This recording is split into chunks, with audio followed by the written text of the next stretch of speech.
O que você vai ver neste vídeo são imagens do inferno. Um carro a arder em chamas na rua Manguaba, em Parada de Lucas. E dentro, o que sobrou de 2 corpos. Nós recebemos um vídeo exclusivo deste cenário de horror. Vamos mostrar-lhe em alguns instantes. Mas antes, para entender o recado que estas chamas representam, você precisa de conhecer a história de traição que, segundo fontes anônimas, está por trás desta execução. Fique conosco.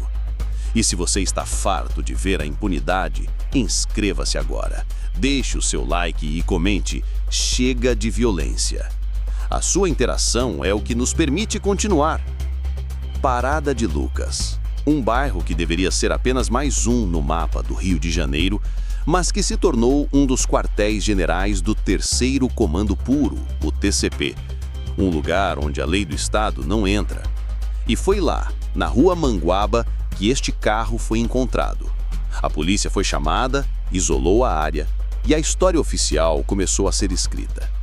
Causas desconhecidas, possível acerto de contas. Mas que contas? E quem eram os homens lá dentro? E a gente já começa querendo saber de qual cidade você está a assistir a esta denúncia. Queremos saber até onde a nossa voz está a chegar. A nossa fonte, um homem de dentro da facção, que chamaremos de o arrependido, procurou-nos. Ele está aterrorizado. Segundo ele, os corpos no carro não eram de inimigos do CV ou da milícia, eram do próprio TCP. E não eram soldados rasos, eram homens de confiança, responsáveis pela contabilidade de um esquema milionário. O arrependido relata: eles controlavam o caixa da extorsão aos comerciantes e da venda de gás e internet. Era muito dinheiro. Mas eles começaram a desviar, acharam que ninguém ia descobrir, mas o recado veio de cima, do chefão. A ordem foi para apagar e para deixar o exemplo. E aqui vai a nossa segunda pergunta. Aí na sua região, o poder do tráfico ou da milícia também se baseia nestas extorsões a comerciantes e na venda de serviços básicos? Conta pra gente nos comentários. A execução, segundo a nossa fonte, foi brutal. Os 2 homens teriam sido levados para um tribunal do crime dentro do complexo de Israel, torturados para confessarem onde estava o dinheiro desviado e depois executados. Mas por que queimar os corpos dentro de um carro? Por que não apenas enterrá-los numa cova rasa, como é o costume? A resposta, segundo o arrependido, é o recado. Queimar o corpo é a maior desonra. É dizer para toda a facção que a traição não será perdoada. É apagar o homem da história.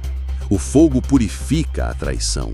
E deixar o carro a arder no meio da rua é uma demonstração de poder. É o chefe a dizer: aqui quem manda sou eu, e vejam o que acontece com quem me rouba. É um detalhe que transforma um assassinato numa declaração de guerra interna. Esse método de execução, de queimar os corpos, o que isso diz sobre a mente de um chefe do crime? É uma demonstração de poder, uma forma de apagar provas ou ambos? Queremos saber o que você pensa. Se ainda não se inscreveu, faça-o agora.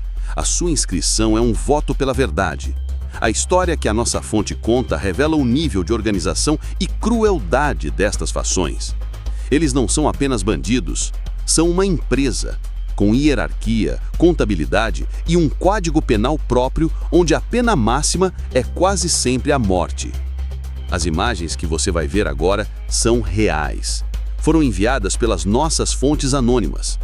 Elas mostram o carro em chamas, o trabalho dos bombeiros e o horror dos moradores.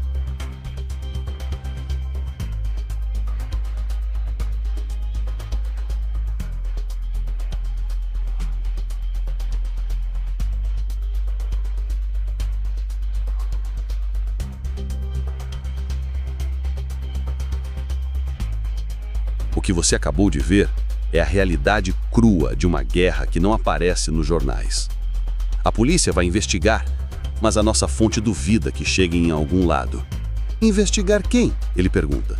Ninguém fala, ninguém viu, o medo cala a todos. Este caso vai entrar para a estatística como mais um homicídio sem solução. Mas toda a gente em Parada de Lucas sabe quem mandou e sabem por quê. Essa história da polícia não conseguir resolver os crimes em áreas de fação é uma realidade aí onde você mora também? Ou você ainda confia que a investigação vai até o fim, não importa quem seja o culpado? A sua opinião é importante. A morte destes 2 homens é um alerta. Um alerta de que o poder dentro do TCP está a ser reafirmado com mão de ferro. Qualquer sinal de deslealdade, qualquer desvio, é punido da forma mais exemplar e aterrorizante possível. O recado não foi só para os outros membros da facção, foi para toda a comunidade. Depois de tudo isso, a gente quer saber, aí na sua cidade, de quem você tem mais medo? Dos traficantes, dos milicianos ou de uma parte da polícia? Seja sincero, a sua voz aqui é segura. Esta história não pode ser esquecida. Os nomes desses homens talvez nunca sejam conhecidos, mas a razão pela qual morreram precisa ser exposta. Inscreva-se agora. Compartilhe este vídeo. Faça com que esta denúncia sobre o poder e a crueldade do crime organizado chegue a todos os cantos. Se você tem mais informações, não se cale. A sua mensagem anônima pode ser a chave para desvendar outras histórias. A luta continua.